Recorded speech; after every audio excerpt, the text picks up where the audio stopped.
ಎಲ್ಲರಿಗೂ ನಮಸ್ಕಾರ. ಡೈರೆಕ್ಟಾಗಿ ವಿಷಯಕ್ಕೆ ಬರ್ತೀನಿ. ಬಿಗ್ ಬಾಸ್ದಿಂದ ಶೋಭಾ ಶೆಟ್ಟಿ ಅವರು ಮೊನ್ನೆ ತಾವಾಗೆ ಹೋಗ್ತೀನಂದ್ರು. ಅವ್ರು ಸೇವ್ ಆದ್ರೂ ಅವ್ರು ಹೋಗ್ತೀನಂತಂದರು. ಬಟ್ ಶಿಶಿರ್ ಅವರಿಗೆ, ಐಶ್ವರ್ಯ ಅವರಿಗೆ ಒಳ್ಳೆ ಆಪರ್ಚುನಿಟಿ ಅಂತ ಹೇಳ್ಬೋದು.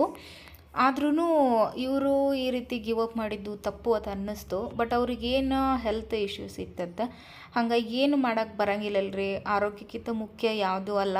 ಬಟ್ ಅವ್ರ ಫ್ಯಾನ್ಸ್ ಎಲ್ಲ ಭಾಳ ಹೋಪ್ ಇಟ್ಕೊಂಡಿದ್ರು. ಮತ್ತು ಅವರು ಎಂಟ್ರಿ ಕೊಟ್ಟಿದ್ದು ಭಾಳ ಸ್ಟ್ರಾಂಗ್. ಮತ್ತು ಆಲ್ರೆಡಿ ಒಂದು ಬಿಗ್ ಬಾಸ್ ಬೇರೆ ಭಾಷೆಯೊಳಗೆ ಅವರು ಬಿಗ್ ಬಾಸ್ ಮಾಡಿ ಅದು ಎಕ್ಸ್ಪೀರಿಯೆನ್ಸ್ ಮಾಡಿರೋದ್ರಿಂದ ಒಂದು ಸ್ಟ್ರಾಂಗ್ ವುಮನ್ ಅಂತ ಎಲ್ಲರ ತಲೆ ಒಳಗೆ ಮೈಂಡ್ ಒಳಗಿತ್ತು. ಬಟ್ ಅವ್ರ ಹೆಲ್ತ್ ಪ್ರಾಬ್ಲಮ್ ಆಯಿತು ಅಂತ ಹೇಳಿದರು. ಅದ್ರ ಜೊತೆಗೆ ಅವ್ರಿಗೆ ಅವಕಾಶ ಸಿಗಲಿಲ್ಲ ಅಲ್ಲಿ ಆಡೋಕ್ಕೆ. ಇವರೆಲ್ಲ ಮೊದಲಿಂದ ಇದ್ರಲ್ಲ, 50 ಜನ, 50 ಡೇಸ್ದಿಂದ ಇವ್ರು ಉಳ್ದವರೆಲ್ಲ ಇದ್ರಲ್ಲ. ಹಾಗಾಗಿ ಇವರು ಇವಾಗ ಬಂದಾಗ ಇವರಿಗೆ ಒಂದು ಅವಕಾಶ ಸಿಗಲಿಲ್ಲ ಅಂತ ಹೇಳ್ಬೋದು. ಎಲ್ಲಕ್ಕಿಂತ ಹೆಚ್ಚಾಗಿ ಜಾಸ್ತಿ ಅವ್ರ ಮನಸ್ಸಿಗೆ ಹರ್ಟ್ ಮಾಡಿದ್ದೇನಪ್ಪ ಅಂದ್ರೆ, ಅವರು ಕಳಪೆಗೆ ಹೋದ್ರಲ್ಲ, ಅಲ್ಲಿವರೆಗೂ ಅವ್ರು ಸ್ವಲ್ಪ ಓಕೆ ಅನ್ನೋಂಗಿದ್ರು. ಬಟ್ ಅವ್ರ ಹೆಲ್ತ್ ಪ್ರಾಬ್ಲಮ್ ಇತ್ತತ್ತ.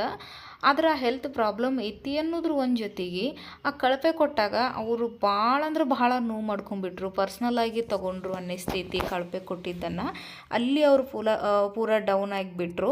ನಮ್ಮ ಸುದೀಪ್ ಸರ್ ಅವರು ಅಷ್ಟು ಹೇಳಿದ್ರು ಅವ್ರು ಫಸ್ಟಿಗೆ ಒಪ್ಕೊಂಡು ಆಮೇಲೆ ಕನ್ಫ್ಯೂಸ್ ಆಗಿಬಿಟ್ರೇನೋ. ಯಾಕಂದ್ರೆ ಈಗವಾಗ ಅವರು ಇರಲಿ ನಾನು ಆಡ್ತೀನಿ ಅಂದಾಗ ಇವಾಗ ಶಿಶಿರ್ ಅಥವಾ ಐಶ್ವರ್ಯ ಇವರಿಬ್ಬರೊಳಗೆ ಒಬ್ರು ಹೋಗಿಬಿಡ್ತಿದ್ರು.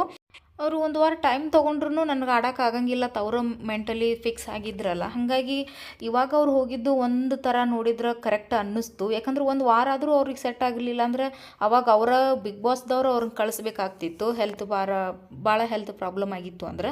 ಅದ್ರ ಬದಲು ಅವ್ರು ಇವಾಗ ಹೋದ್ರಲ್ಲ, ನನ್ನ ಪರ್ಸ್ನಲ್ ಒಪಿನಿಯನ್ ಅಂದರೆ ಅವ್ರು ಇವಾಗ ಏನು ಹೋದ್ರಲ್ಲ, ಅದರಿಂದ ಐಶ್ವರ್ಯ ಅವರಿಗೆ ಅಥವಾ ಶಿಶಿರ್ ಅವ್ರಿಗೆ ಒಂದೊಳ್ಳೆ ಆಪರ್ಚುನಿಟಿ ಸಿಗ್ತತೆ ಹೇಳ್ಬೋದು. ಏನೇ ಇರಲಿ, ಅವರು ಇನ್ಸ್ಟಾ ಒಳಗೆ ಪೋಸ್ಟ್ ಮಾಡಿದ್ದಾರೆ ಆಲ್ರೆಡಿ. ಸುದೀಪ್ ಸರ್ಗೆ ಎಲ್ಲರಿಗೂ ಸಾರಿ ಕೇಳಿದ್ದಾರೆ. ಅವ್ರ ಫ್ಯಾನ್ಸಿಗೆ ಸಾರಿ ಕೇಳಿದ್ದಾಗೈತಿ. ಅವ್ರ ಹೆಲ್ತ್ ಇಶ್ಯೂಸ್ ಭಾಳ ಇತ್ತಂತ. ಅವ್ರ ಮುಂದಿನ ಫ್ಯೂಚರಿಗೆ ಒಳ್ಳೇದಾಗಲಿ. ನಿಮ್ಮ ಕಾಮೆಂಟ್ ಏನು ಅನ್ನೋದು, ನಿಮ್ಮ ಒಪಿನಿಯನ್ ಏನೋದು ಕಾಮೆಂಟ್